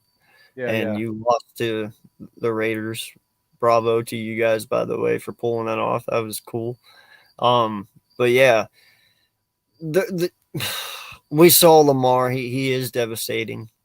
He still can demolish you with his legs. But yeah, man, I'm not going against Pat Mahomes. I'm going, and not just that, but it didn't seem like the Ravens defense, which is supposed to be top in the league this year, showed up that much Monday night either. Yeah, they lost Marcus Peters, so that was a big blow to them, losing their one of the top corners. And but I mean, you still have Patrick Queen though. One of the really good linebackers in the league. Yeah. You still have a defensive front. I mean, you still got playmakers on that defense. It just didn't seem like it was all there. I don't know. Right. It's not like it's something that should affect Pat Mahomes. So, yeah, I'm with you, man. Probably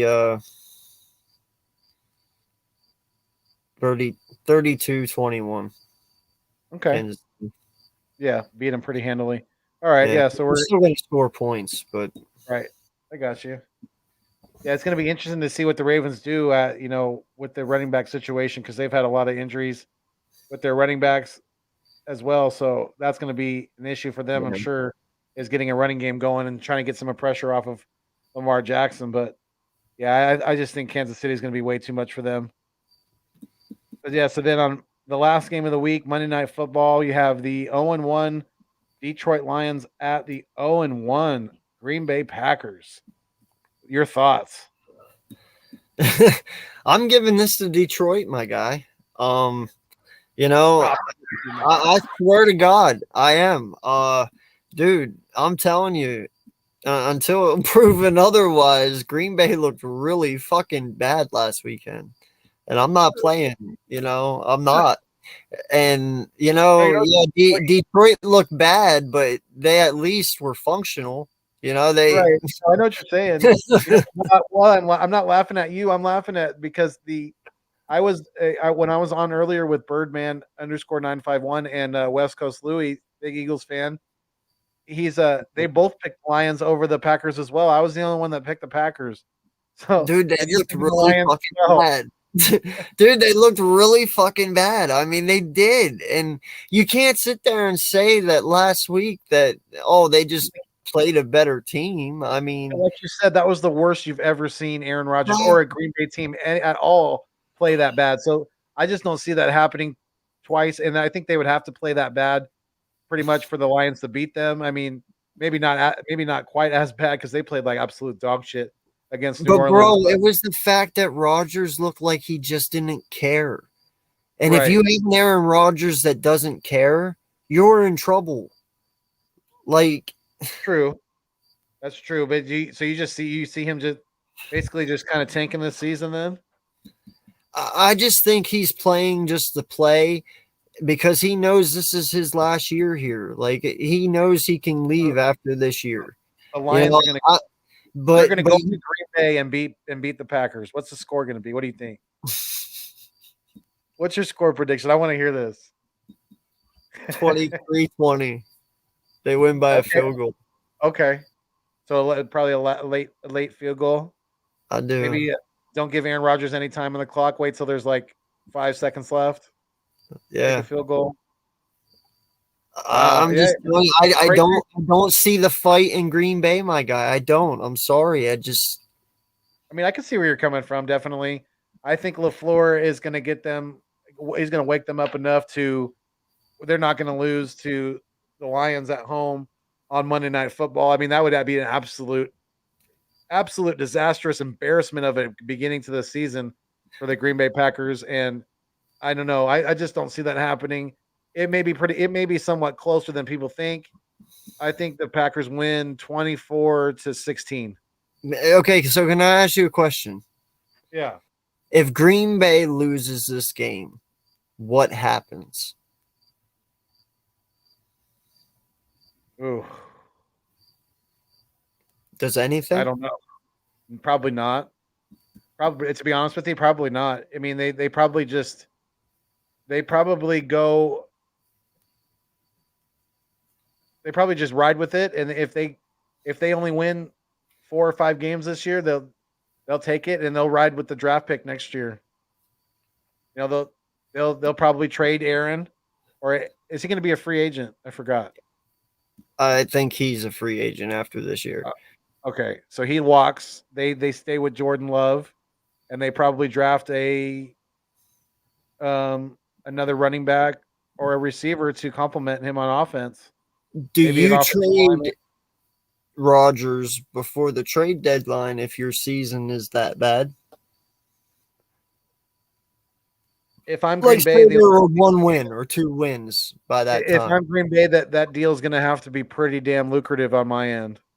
If I'm Green Bay, but Even yeah, with I mean, the season? well, being that he can walk at the end of the year, then I mean, yeah, they definitely have to have their ears open to some trade talks for sure. They have to be willing to dive into that realm, because he could literally just walk and then they get nothing for him at the end of the year. So if you can get something for him now, then they probably should take that. And then my last one for you is, if this play of his continues, because it was atrocious to watch. Right. Do you see a situation where they bench him for Love? I mean, he already did come in the first week, correct? Love came in at the end. Did he really? I did not know that. I'm pretty sure Wow. he did. He came in towards the end. I think in the fourth quarter, Love came in after he threw a second interception or something like that. I think they would probably trade Aaron before they bench him. I really do. I think they would give him that respect. I think they- thought the same fucking thing, Papa. I truly did. Because think about it. It's Kirk Cousins' last year of his contract. Dude, Yep. it would be Rodgers to fucking go to Minnesota with Justin Jefferson and Thielen and the other dude that they have there, dude, and go there with Cook and fucking tear it up for the next 2-3 years and win there. Yeah, I thought the same thing. I did. He's got it set up. He's probably inheriting a better offense with him Yeah. at the quarterback. It would be a better offense that he has in Green Bay right now, because the running back's better and the combination of receivers are better with 3 Jefferson. dominant wide receivers already. Right. Yeah. Yeah. So absolutely. Yeah, I could see that happening, especially if the things that are coming out about him having a bad relationship with the organization and things like that in the front office. And yeah, I could definitely see him doing something like that, because And you're not really losing much between Aaron Jones and Cook, because I mean they're, Cook's probably better, in the long run. When healthy, Dalvin Cook's a more dominant of a running back than Aaron Jones. When healthy, he's stronger. He's better between the tackles. So that's yeah, a pretty good one. I never actually thought about that, to put those two together, because that's actually tough for me to answer, man, because I really like Aaron Jones too. I mean, he's a dominant force himself. He can still catch a ball. But he'll run you the fuck over too. right. But so does Cook. So it's like, shit, I don't know. That's a pretty good one. So who do you have besides Derrick Henry on your fantasy? Oh, okay. You're saying you're asking me if you should bench Derrick Henry against Seattle, or you said until further notice or whatever. Yeah. I'm just thinking for this week, just to make sure they get back on track. Because no lie, bro, him and Saquon are the reason I lost last week. No lie, that's not cool. And in the in our matchup last week, if I would have played Jamar Chase and Jamal Williams, then I would have beat you, because I have Elijah Mitchell, the 49ers halfback. I picked him up too in one of my leagues. Yeah, Now, granted, I don't want to start him over us, but Yeah, I do would. know this is just for fantasy, and I know he is probably running back one going in. So Yeah, they do have a couple other guys that are coming back off of injury, but yeah, right now he probably is top of that running back list. But I don't know if I would sit him for Derrick Henry though. I don't know, because with Julio not getting along with supposedly not getting along with the coaching staff, that might put the ball back in Derrick Henry's hands more. yeah, Maybe they're trying to take the pressure off of Tannehill, because Tannehill did not look very good no, against Arizona. So maybe they try to get Henry involved more. He's gonna have more. Maybe he's gonna have more carries, probably more fantasy points this week. That's my opinion. Do you think his losing Arthur Smith is one of the main reasons that's happening over there? Ooh, that's to be determined. It's too early to tell that. It's too early to tell. It really is, but it could vary. That's a very good possibility, though. Very, very strong possibility of that, because when you lose an offensive coordinator who system you're used to running, it's hard to switch like that. It's hard for quarterbacks. It's hard for running backs. It's hard for receivers. It's especially hard for quarterbacks, because you gotta learn everything new again. You got to learn the routes of the receivers. You got to learn the blocking schemes of the linemen, everything. So Yeah. Well, and that's why I believe that we actually have a leg up on the 49ers this weekend too, going in, because they lost Robert Salah, and they got a new defensive coordinator, and so they, I believe, have a new scheme, unless he is using the same one he had. I think he is using the same one he had with subtle tweaks of his own coaching style, because he was an in-house hire who worked underneath Robert Salah in San Francisco. So from what I've heard, it's pretty much the same system with a little bit, of Okay. the tweaks here and there. So yeah, Okay. it's definitely going to be way bigger of a challenge. I guarantee you this, than it was against Atlanta. We're not going to, I don't think we're going to put up 32 points against San Francisco. I could be wrong, but I just don't see that happening. They do have some injuries on that side of the ball, so that could come into factor as well. But I mean, I have us winning, but I don't know if we're going to put up a 30 burger or anything higher than that on them. 36. Just saying. Got you. Hey, I hope you're right. I really do. You can put that if you want to. I will. If we're in the 30, if we're in the plus 34 range, we're definitely winning, because there's no way our defense is giving up that many points against San Francisco. Not the way we played against Atlanta. I mean, if we come out looking like a completely different defense, then that's one thing. But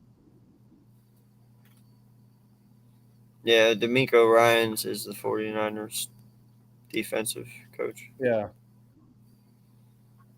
D'Amico Ryans, because he was an in-house hire, like I said. Yeah. Appreciate it, Paul. He said your live is really good tonight. I like that it's small. It's good to heat your opinions. Yeah, absolutely, Paul. Appreciate it. Thank you. Yes, thank you, sir. Yep. Yeah, sometimes we like to just take it slow. Yeah.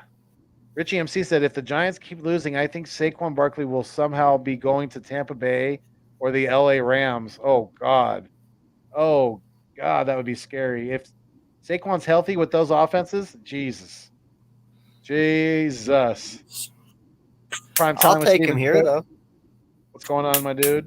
Yeah, I mean, hey, if he wants to come to Philly, then we could have a double Penn State backfield. Hell yeah, dude. Let's do it. That would be pretty freaking scary. Richie said, I could see Aaron Rodgers going to New England would stump Mac Jones. Yeah, I don't know if New England would do that, though, now that they just, that they obviously just handed Mac Jones the keys. If they go and trade for a quarterback, that means they don't really believe in Jones.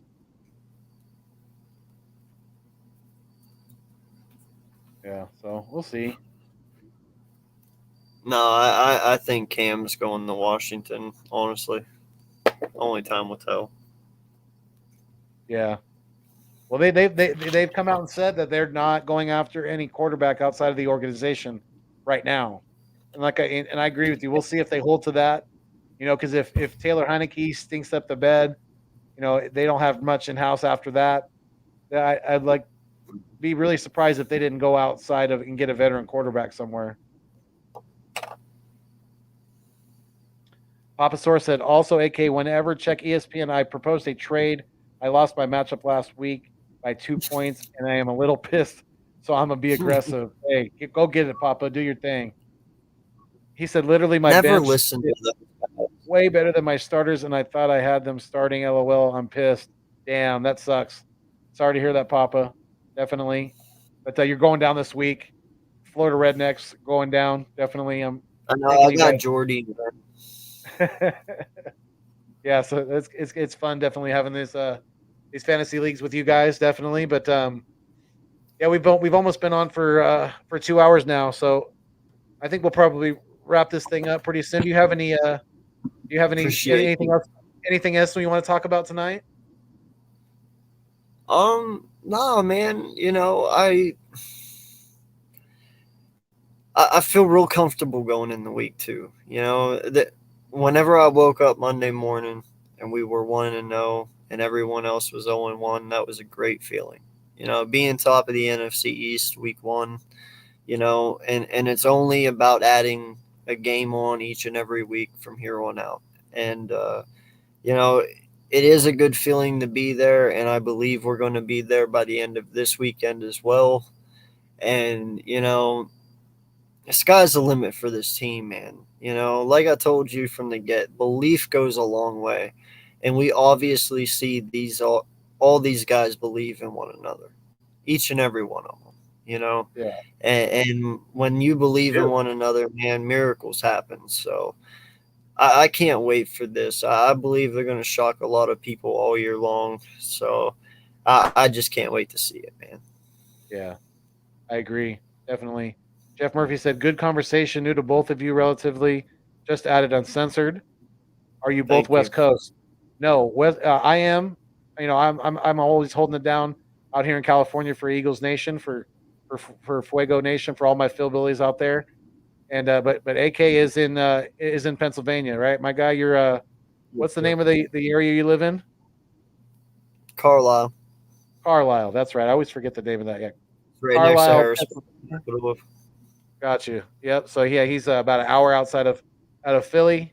But yeah, appreciate you, Jeff. Thank you for the compliment and for being here, and thank you for subbing up to my guy, AK Eagles Uncensored. You're definitely gonna enjoy the content. I guarantee it. Yeah, Papa's stewing over. He said he had Smith on the bench with 19 points. He said he could have sworn he started him. Yeah, you better double check your shit on Sunday mornings, Papa. You got to be on top of that. Come on, detective. You're supposed to be a sleuth over there in Florida. You got to be better than that. Yeah, come on, Detective Sora. Right. And Richie MC said missed it. Who do you think will win, Buffalo versus Miami?